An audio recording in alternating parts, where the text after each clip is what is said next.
नमस्कार, DJ news के विशेष कार्यक्रम कहीं अनकहीं में आपका एक बार फिर से स्वागत है। मैं हूं डॉक्टर प्रतीक श्रीवास्तव। हमारा कार्यक्रम आधारित है वरिष्ठ पत्रकार इंदौर प्रेस क्लब के अध्यक्ष अरविंद तिवारी के लोकप्रिय कॉलम राजवाड़ा टूर एजेंसी पर। और इस कॉलम में हम वो चटपटी खबरें लेकर आते हैं जो ब्यूरोक्रेसी से संबंधित होती है, सियासत से संबंधित होती है और न्यायपालिका से संबंधित होती है। इन खबरों में वो तमाम बातें होती हैं जिनकी चर्चाएं पूरे मध्य प्रदेश के गलियारों में हो रही होती है, पूरे मध्य प्रदेश की कॉरिडोर्स में जो गॉसिप्स गूंज रही होती हैं उनको हम लेकर आपके सामने आते हैं। और आज हम शुरुआत करेंगे मैनेजमेंट की। और आज की सारी पूरा कॉलम जो है वो हमारा इस मैनेजमेंट पर आधारित है। और जहाँ तक अगर मैनेजमेंट की बात है तो कमलनाथ का मैनेजमेंट बहुत मजबूत माना जाता है, खासकर पॉलिटिकल मैनेजमेंट बहुत मजबूत माना जाता है। और अहमद पटेल जैसे दिग्गज नेता के इंतकाल के बाद कांग्रेस पार्टी का मैनेजमेंट अब कमलनाथ के हाथ में आ गया है। प्रतीक जी, कमलनाथ कांग्रेस में हमेशा ट्रबल शूटर की भूमिका में रहे हैं। जब वो संसदीय कार्य मंत्री थे कांग्रेस की सरकार के दौर में, तब हमने देखा कि फ्लोर पर कई बार वो ट्रबल शूटर की भूमिका निभाते नजर आते थे। कांग्रेस के महामंत्री की हैसियत से भी हमने उन्हें अनेक ऐसे मौक़ों पर जब विवाद हल नहीं हो रहे थे उन्हें मोर्चे पे देखा और बाद में नतीजा नेतृत्व के पक्ष में रहा, कांग्रेस के पक्ष में रहा। अब अहमद पटेल के अवसान के बाद कमलनाथ बड़ी अहम भूमिका में आ गए हैं। हालांकि कमलनाथ बार बार कहते हैं कि मैं भोपाल ही रहूँगा और दिल्ली का जो भी दायित्व मुझे दिल्ली से सौंपा जाएगा, दिल्ली से आशय उनका कि कांग्रेस का केंद्रीय नेतृत्व जो भी दायित्व सौंपेगा उसको वो भोपाल से ही पूरा करेंगे। इन दिनों दो राज्यों में कांग्रेस पे बड़ी उठापटक चल रही है। राजस्थान में अशोक गहलोत बनाम सचिन पायलट का मामला फिर गरमाया हुआ है। और ऐसा कहा जा रहा है कि 6-7 महीने पहले जो एपिसोड हुआ था और पायलट से कहा गया था, अजय माकन ने कहा था कि आपके हितों का और आपके समर्थकों के हितों का ध्यान रखा जाएगा, वो हो नहीं पा रहा है असल में। तो पायलट समर्थक फिर नाराज हैं और उनकी नाराजगी कभी भी विकराल रूप ले सकती है। तो पहली जिम्मेदारी तो कांग्रेस के केंद्रीय नेतृत्व ने कमलनाथ से कहा कि आप इन दोनों नेताओं के बीच में और राजस्थान के विधायकों के बीच में तालमेल जमाइए। तो कमलनाथ इन दिनों राजस्थान की कांग्रेस राजनीति को व्यवस्थित करने की दिशा में भी बड़ी अहम भूमिका निभा रहे हैं। पंजाब के सालों तक वो प्रभारी महासचिव रहे। जब वो AICC में जनरल सेक्रेटरी थे तो पंजाब के वो सालों तक प्रभारी महासचिव रहे। पंजाब में भी इन दिनों कैप्टन अमरिंदर सिंह बनाम नवजोत सिंह सिद्धू बड़ा द्वंद्व चल रहा है। और पार्टी के नेता, बड़े नेताओं को, जिसमें प्रताप सिंह बाजवा भी शामिल हैं और भी कई बड़े नेता शामिल हैं, वो सब जो है कैप्टन के खिलाफ मोर्चाबंदी कर रहे हैं। तो दूसरी भूमिका कमलनाथ वहां निभा रहे हैं कि दोनों के बीच में सुलह हो जाए और कोई एक ऐसा रास्ता निकल जाए कि कैप्टन अमरिंदर सिंह का सम्मान भी बरकरार रह जाए और जो लड़ाई नवजोत सिंह सिद्धू के नेतृत्व में विरोधी लड़ रहे हैं वो भी मान जाए। तो इन दोनों मोर्चों पर कमलनाथ इन दिनों बड़ी अहम भूमिका में है। पिछले दिनों इसीलिए उनका दिल्ली से जो भोपाल शेड्यूल के मुताबिक आना था और मध्य प्रदेश के कांग्रेस नेताओं के साथ अलग अलग उनकी जो बैठकें थी वो इसी के चलते स्थगित कर दी है। तो कमलनाथ पे कांग्रेस की राष्ट्रीय अध्यक्ष सोनिया गांधी इन दिनों बहुत भरोसा कर रही हैं। और तीसरा बड़ा महत्वपूर्ण जो मामला है वो था कि आपने देखा होगा कभी शरद पवार ने विपक्ष के नेताओं को बुलाया था और माइनस कांग्रेस एक गठबंधन भाजपा के खिलाफ खड़ा होने की जो बात सामने आ रही थी, उस बैठक के बाद कमलनाथ की शरद पवार से करीब 1 घंटे की लंबी मुलाकात रही। दोनों बहुत पुराने मित्र हैं। तो ये भी माना जा रहा है कि भाई आखिर इस गठबंधन से कांग्रेस को बाहर रखने की बात क्यों चल रही है और कांग्रेस को इस गठबंधन में यदि शामिल कर लिया जाता है तो क्या फायदा मिल सकता है विपक्ष की राजनीति को। तो मुझे लगता है कि उस मुद्दे पे भी कांग्रेस के केंद्रीय नेतृत्व ने कमलनाथ को शरद पवार से चर्चा के लिए कहा था। तो इन तीनों मोर्चों पर इन दिनों कमलनाथ पार्टी की राष्ट्रीय अध्यक्ष सोनिया गांधी के दूत के रूप में बड़ी अहम भूमिका निभा रहे हैं। अब अगर बात करें भाजपा की तो भाजपा में भी मैनेजमेंट गुरु हैं और उन मैनेजमेंट गुरु में कैलाश विजयवर्गीय का भी नाम है।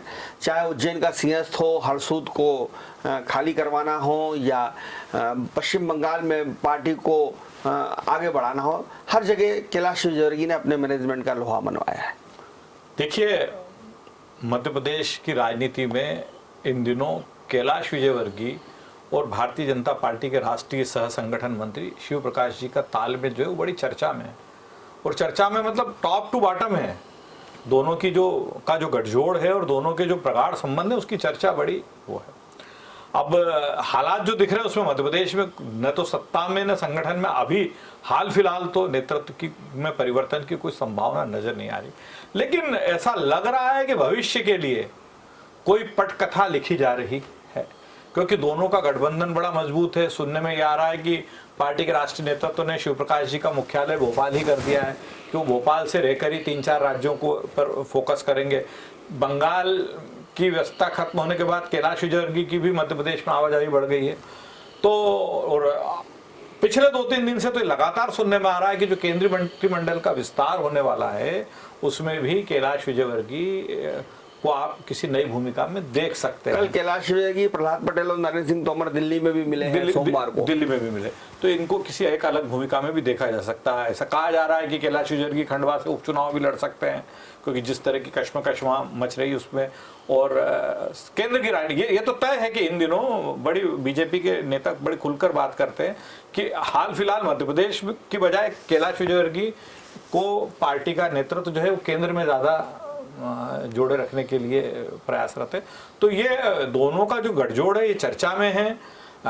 ये निश्चित तौर पर संकेत दे रहा है आने वाले भविष्य की किसी पटकथा की ओर, कि आने वाले भविष्य में कुछ बदलाव हो सकते हैं।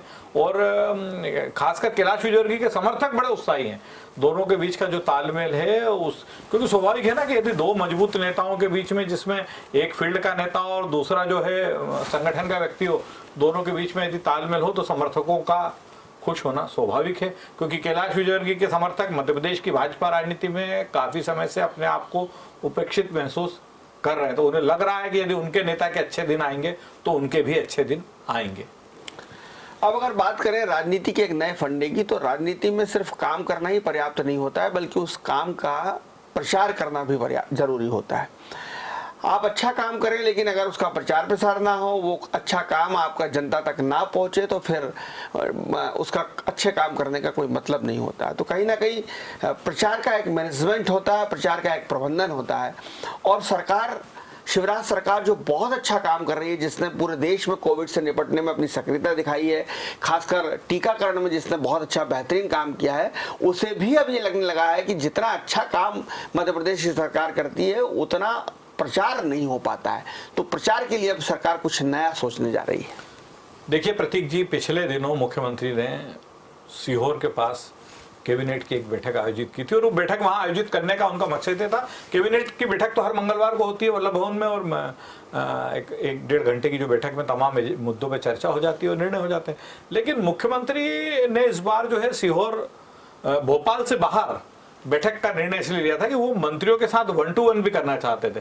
अच्छा, कैबिनेट में अफसरों की मौजूदगी रहती है, अफसरों की मौजूदगी में कई बार मुख्यमंत्री और मंत्रियों के बीच उन मुद्दों पे बात नहीं हो पाती जो मंत्री चाहते हैं या मुख्यमंत्री चाहते हैं, क्योंकि कहीं ना कहीं दोनों पक्ष स्वतंत्रता चाहते हैं और दोनों पक्ष चाहते हैं कि खुलकर बात हो।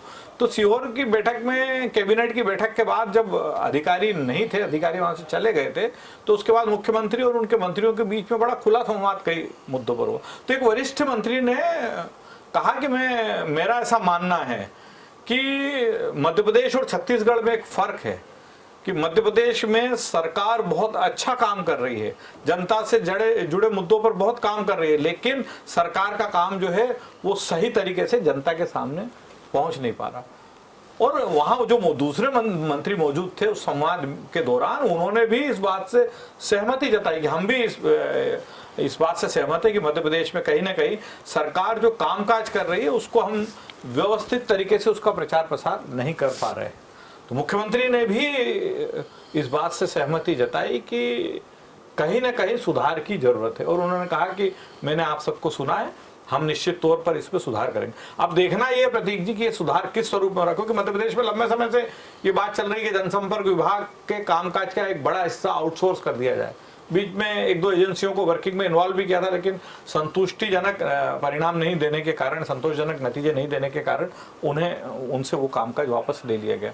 तो 2 विकल्प हो सकते हैं कि या तो वर्तमान में जो टीम इस कामकाज में लगी हुई है उसी से कहा जाए कि आप अपने कामकाज में सुधार करें, या किसी नई टीम को इस काम में इन्वॉल्व किया जाए, या वर्तमान टीम में कुछ छोटी मोटी तब्दीली करके, तो बड़ी मतलब इन दिनों बड़ी चर्चा है। आने मुख्यमंत्री ने जिस तरीके से कहा है कि हाँ मैंने आप सबको सुना है और हम जल्दी ही जरूरी सुधार करेंगे, तो ऐसा लगता है कि आने वाले समय में सरकार के कामकाज का, सरकार की योजनाओं का और सरकार जनता से जुड़े मुद्दों पर जो त्वरित काम का निर्णय ले रही, काम कर रही, उसका सही तरीके से प्रचार प्रसार हो पाएगा। सरकार के प्रचार मैनेजमेंट के बाद अब बात करते हैं हम पार्टी के मैनेजमेंट की। सुहास भगत संगठन मंत्री हैं और उन्होंने असम में जिस शिद्दत के साथ काम किया और अपनी कार्यदक्षता का लोहा मनवाया, उसके बाद ये बिल्कुल तय है कि सुहास भगत का राष्ट्रीय स्तर पर प्रमोशन होना है। और इसी कारण हितानंद जी जो सुहास भगत के बाद काम संभाल रहे हैं, वो अब पार्टी के प्रबंधन पर, पार्टी के मैनेजमेंट पर ध्यान दे रहे हैं। प्रतीक जी, लंबे समय से हम अलग अलग शो में बात कर चुके हैं, आसाम चुनाव के दौरान, आसाम चुनाव के बाद सुहास भगत की भूमिका को लेकर, और निश्चित तौर पर जो परफॉर्मेंस पार्टी का आसाम में रहा है, उसके बाद निश्चित तौर पर यह माना जा रहा है कि सुहास भगत किसी अलग भूमिका में होंगे, बड़ी जिम्मेदारी में होंगे और उनकी पदोन्नति तय सी है। अब भूमिका उन्हें पार्टी क्या देती है, दिल्ली में राष्ट्रीय सह संगठन मंत्री के रूप में मौका देती है या 7 सिस्टर्स का प्रभारी बनाकर आसाम उनका मुख्यालय रखा जाता, इसका लेकिन इन दिनों बड़े आराम के मूड में हैं सुहास भगत। और हितानंद शर्मा जो सह संगठन मंत्री के रूप में कुछ ही महीने पहले भारतीय जनता पार्टी की टीम में इन्वॉल्व हुए हैं, वो इन दिनों बड़े सक्रिय हैं, पार्टी से जुड़े रोजमर्रा के कामकाज में वो रुचि ले रहे हैं। पार्टी के पदाधिकारियों से और संगठन जो संभाग और जिला स्तर पर संगठन महामंत्री काम कर रहे हैं, उनसे उनका संवाद है। तो मतलब कहीं ना कहीं ऐसा लग रहा है कि उन्हें ग्रूम किया जा रहा है, क्योंकि भारतीय जनता पार्टी में संगठन महामंत्री की भूमिका बड़ी अहम होती है। और मध्य प्रदेश में हमने पिछले 15-20 सालों में जो संगठन महामंत्री देखे, वो बहुत ही पार्टी में मतलब संघ ने जो कद्दावर अपने भेजे थे पार्टी में, वो यहाँ बड़ी अहम भूमिका निभाते नजर आए। चाहे वो कृष्ण मुरारी मोघे हो, कप्तान सिंह सोलंकी हो, माखन सिंह जी हो, अरविंद मेनन हो या फिर सुहास भगत हो, ये सब कहीं ना कहीं बड़ी अहम भूमिका में, मतलब एक तो ये इनका संघ में बहुत बड़ा दायित्व रहा है इन लोगों के पास, कोई प्रांत प्रचारक रहा, कोई विभाग प्रचारक रहा या कोई राष्ट्रीय स्तर पे बड़ा पदाधिकारी रहा, और उसके बाद इन्हें भारतीय जनता पार्टी में भेजा गया, तो बड़ी बहुत महत्वपूर्ण दायित्व रहता है। तो जिस तरह की भूमिका हितानंद शर्मा इन दिनों निभा रहे हैं, जिस तरह की उनकी सक्रियता है, वो आने वाले समय में उनकी किसी बड़ी जिम्मेदारी का संकेत भी हो सकता है। केवल सरकार का ही प्रचार मैनेजमेंट फेल नहीं है, बल्कि पार्टी के संगठन में जिस सेल के ऊपर, जिस प्रकोष्ठ के ऊपर प्रचार प्रसार की जिम्मेदारी होती है, उसका भी मैनेजमेंट फेल हो गया है। और इस मैनेजमेंट फेल होने के कारण पार्टी के राष्ट्रीय पदाधिकारियों के सामने उस सेल की, आईटी सेल की किरकिरी हो गई। प्रतीक जी, पिछले दिनों मुरलीधर राव जो पार्टी के राष्ट्रीय महासचिव और मध्य प्रदेश के प्रभारी हैं, भोपाल में थे, और उन्होंने जो वर्चुअल बैठक हुई थी कार्य समिति की, उसके पहले पार्टी के मीडिया प्रबंधन से जुड़े लोगों से संवाद किया था, खासकर आईटी सेल के लोगों से। तो मुरलीधर राव ने जो एक प्रेजेंटेशन दिया, उसने सबको चौंका दिया। उन्होंने कहा कि कांग्रेस का जो ट्विटर हैंडल है वो भारतीय जनता पार्टी के बाद बना, लेकिन उसके जो फॉलोअर्स हैं वो कई गुना ज्यादा है भारतीय जनता पार्टी के ट्विटर हैंडल से। तो उन्होंने आईटी सेल के जो जिम्मेदार लोग हैं उनसे पूछा, जिसमें शिवराज डाबी भी शामिल है, जो लंबे समय से आईटी सेल के प्रभारी हैं, उनसे पूछा कि भाई आखिर आप लोग क्या कर रहे हो। दूसरी बात, तो उस संवाद में यह भी उठी कि इतने नेता ट्विटर पे सक्रिय हैं भारतीय जनता पार्टी के, लेकिन सरकार को लेकर, संगठन को लेकर, मुख्यमंत्री को लेकर या प्रधानमंत्री को लेकर यदि कोई टीका टिप्पणी होती है या कोई बात विपक्ष कहता है, तो कभी भी असरकारक तरीके से उसका प्रतिवाद नहीं हो पाता है ट्विटर पे या अन्य माध्यमों पे, जो सोशल मीडिया के माध्यम। तो मुख्यमंत्री भी इस मुद्दे पे अप्रसन्न थे और उन्होंने भी मुरलीधर राव की बात से सहमति जताई कि कहीं ना कहीं हम इसमें कमजोर साबित हो रहे हैं। तो उसके बाद इस बात की बहुत संभावना प्रबल है कि शिवराज डाबी को आईटी सेल के प्रभार से मुक्त किया जा सकता, क्योंकि मुरलीधर राव ने जो बातें सामने, मतलब पहली बात तो कि मुरलीधर राव बहुत स्टडी के साथ उस संवाद में आए थे और उन्होंने जो जानकारियां सामने रखी उससे स्पष्ट हो गया कि कहीं ना कहीं मध्य प्रदेश में भारतीय जनता पार्टी के जो आईटी सेल है वो सही तरीके से काम नहीं कर पा रहा। और अगर हालांकि बाद में शिवराज डावी ने भी कांग्रेस की फेक ट्विटर की जानकारी दी कि इतने मेंबर्स फेक हैं, उसका पलटवार भी कांग्रेस ने कर दिया कि मंत्रियों के इतने फेक हैं। लेकिन जो पार्टी का एक राष्ट्रीय पदाधिकारी यदि किसी प्रदेश स्तर के पदाधिकारी की कार्यप्रणाली पे प्रश्न चिन्ह लगा रहा है तो सोचने की बात है।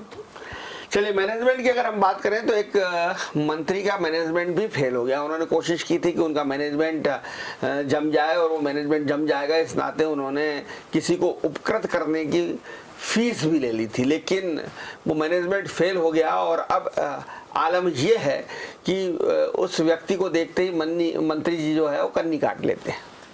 देखिए, सरकार बनने के बाद से ही मंत्रियों को लेकर तमाम किस्से हमारे सामने आते रहे, लेकिन ताजा किस्सा यह है कि एक मुख्य सचिव थे मध्य प्रदेश में, बहुत कम समय वो मुख्य सचिव रहे। उनका एक निकटस्थ व्यक्ति था, वो सरकार के एक महकमे के प्रचार प्रसार से जुड़े कामकाज को लेना चाहता था और उस कामकाज को लेने के लिए सरकारी भाषा में जो कहा जाता है ना प्रतीक जी कि सिस्टम को जो फॉलो करना रहता, उसने उस सिस्टम को भी फॉलो कर लिया था। लेकिन सिस्टम को फॉलो करने के बाद भी जब काम नहीं हुआ तो उस व्यक्ति ने मंत्री के इर्द गिर्द मंत्री के यहाँ चक्कर लगाना शुरू किया। स्वाभाविक है कि जिस व्यक्ति का काम नहीं हुआ वो बोलेगा कि मैंने सिस्टम में जो आपको फॉलो किया था तो आप मुझे वापस बैक कर दीजिए। अब दिक्कत यह है कि न तो उसका काम हो पा रहा है और ना ही जो उसने सिस्टम को फॉलो करते हुए जो चीजें पहुंचाई थी, आगे बढ़ाई थी, वो उसे वापस मिल पा रही। और स्थिति इतनी बिगड़ गई है इन दिनों तो कि वो व्यक्ति जो है वो गाय बगाए कभी भी मंत्री जी के दफ्तर पहुंच जाता, ऑफिस पहुंच जाता और उसको देखते ही मंत्री जी चौंक जाते हैं और उन स्वाभाविक जो एक बात निकल के आती, कहते हैं कि ठीक है अपन मिलते हैं, जल्दी मिलते हैं, आपका काम करते हैं। और कई बार तो मंत्री जी उसको देखने के बाद गाड़ी में बैठकर रवाना हो जाते हैं। अब मैनेजमेंट की बात करें तो जिले में जो पदस्थ अधिकारी हैं, जो फील्ड के अधिकारी हैं, चाहे वो आईएएस हो या आईपीएस हो, इनका अपना एक मैनेजमेंट होता है और ये मैनेजमेंट इतना तगड़ा होता है कि इस मैनेजमेंट के चलते इनकी जिले से रवानगी नहीं हो पाती है। लेकिन फिलहाल एक कलेक्टर साहब का मैनेजमेंट कुछ इस कदर बिगड़ा कि मुख्यमंत्री सचिवालय में तैनात एक वरिष्ठ आईएएस ऑफिसर ने उनकी लू उतार दी। देखिए,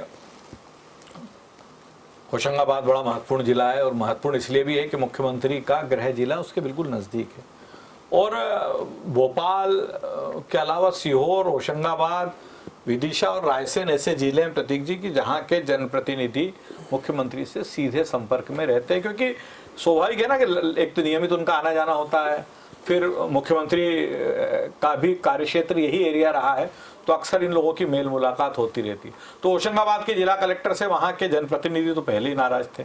पिछले दिनों मुख्यमंत्री के सचिवालय के एक वरिष्ठ अधिकारी ने कलेक्टर को बहुत उनके कामकाज पे नाराजगी जताते हुए बड़ी फटकार लगाई और मुख्यमंत्री सचिवालय के अधिकारी जो बड़े संजीदा हैं, जो जिनकी कामकाज में काफ़ी दखल है, जिनका मुख्यमंत्री बहुत सम्मान करते हैं, जिनका मुख्य सचिव बहुत सम्मान करते हैं, उनका किसी कलेक्टर पे नाराज होना यह संकेत तो देता ही है कि कहीं न कहीं मामला कुछ गड़बड़। अब दिक्कत दूसरी है कि जो कलेक्टर हैं वो बसपा के विधायक संजीव सिंह के बहनोई हैं, भाजपा के पूर्व सांसद रामलखन सिंह के दामाद। रामलखन चार बार सांसद है, भिंड के बड़े कद्दावर नेता है वहाँ के।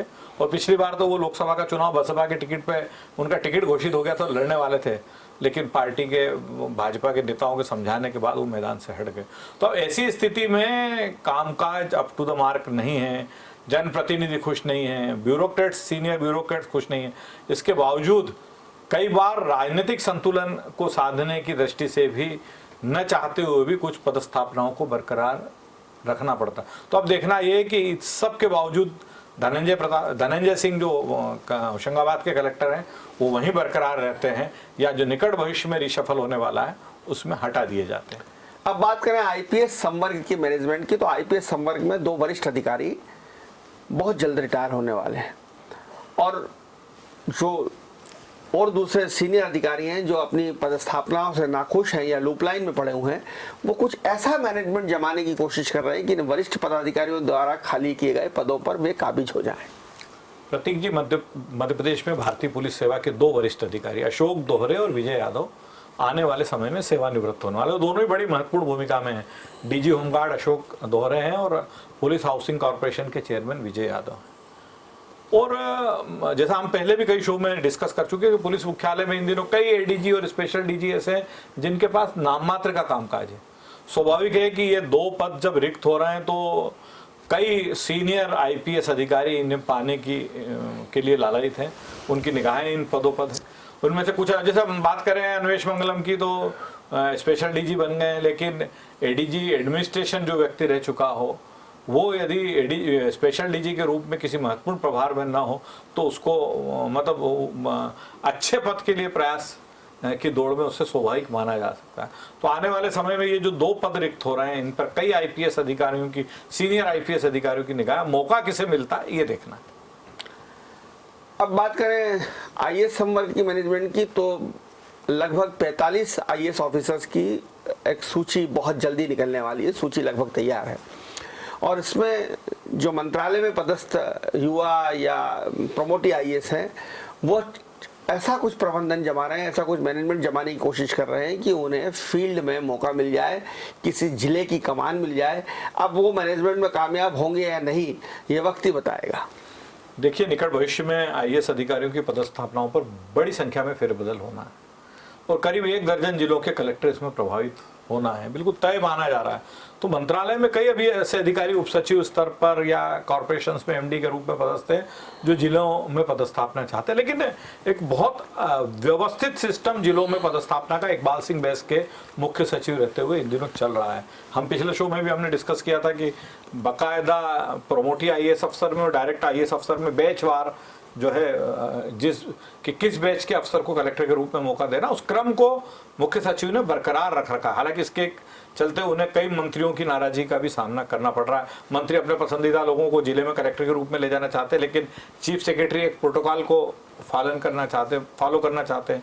तो अब जो 12-13 कलेक्टर बदले जाना है उसमें कई कलेक्टर अपनी पदस्थापना के लिए प्रयासरत हैं, लेकिन उनकी दुविधा है कि वो मानते कि यदि राजनीतिक माध्यमों से उन्होंने कोशिश की तो हो सकता है कि उनका मामला खटाई में पड़ जाए।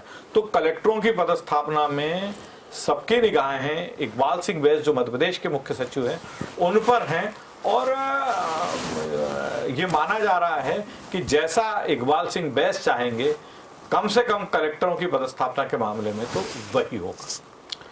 बहुत धन्यवाद अरविंद तिवारी जी तमाम चुटीली बातों के लिए, और अगले सप्ताह इसी वक्त इसी समय इसी दिन हम फिर से हाजिर होंगे कुछ नई खबरें लेकर, कुछ नई सौगात लेकर। तब तक देखते रहिए डिजाइना, खबरों का सिलसिला जारी रहेगा। नमस्कार।